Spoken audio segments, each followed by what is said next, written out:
Hvidstengruppen. Hvidstengruppen var en dansk modstandsgruppe, som var aktiv fra marts 1943 til marts 1944 under Danmarks besættelse. Gruppens arbejde og relationer var centreret omkring Hvidsten Kro mellem Mariager og Randers, og gruppen modtog britiske våben, og danske agenter i britisk tjeneste blev nedkastet med faldskærm. Hvidstengruppen bestod af 14 medlemmer.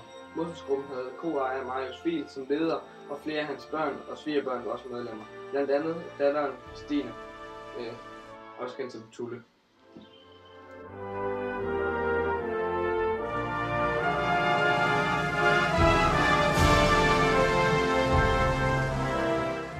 Hvidstengruppen startede ved, at der på Sjælland var begyndt at komme forskellige former for modstandsgrupper, som f.eks. Holger Danske og BOGA. Den første nedkastning af engelske sabotagemateriale skulle finde sted i marts 1943, blev Marius Fiel kontaktet af faldskærmsmanden Ole Geisler. Der var blevet kastet ned i februar, som var i gang med at opbygge en illegal organisation sammen med hovedsejer Flemming Juncker. Marius Fiel var fra start med på ideen og sagde omgående ja til at deltage i modstandsgruppen. Efter denne episode fortsatte det hele, hvor Marius Fiel fik flere og flere tilhængere, blandt andet Marius familie og en del andre bekendte farer. De lavede et effektivt arbejde med at modtage faldskærmsfolk, våben og sabotagemateriale. De fleste modtagelser fandt sted på en plads ved Allestrup gård, ikke så langt fra Hvidstengruppen. Hvidstengruppen var en såkaldt modtagergruppe, der under besættelsen 1940-45 tog imod våben, sprængstof og agenter, som det britiske luftvåben nedkastede med faldskærm til modstandskampen i Danmark.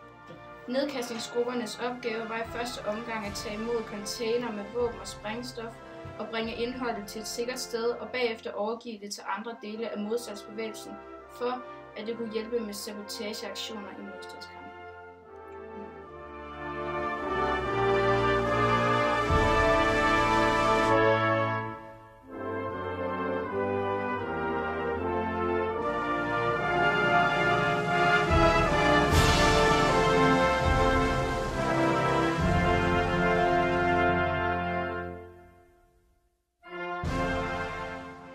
Men i marts 1944 var det hele slut. En faldskærmsmand var blevet arresteret og havde råbet gruppens arbejde. Tidligt om morgenen den 11. marts slog Gestapo til efter at have holdt gruppen under observation. 30 tyskere deltog i aktionen, og mange medlemmer af Hvidstengruppen blev arresteret.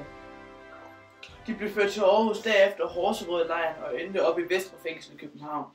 Det blev en tragisk afslutning for Hvidstengruppen, hvor 8 af dens medlemmer blev henrettet.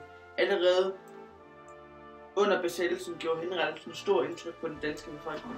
De fik endda indflydelse på Adolf Hitlers forestilling om, hvordan det besatte Danmark skulle håndteres.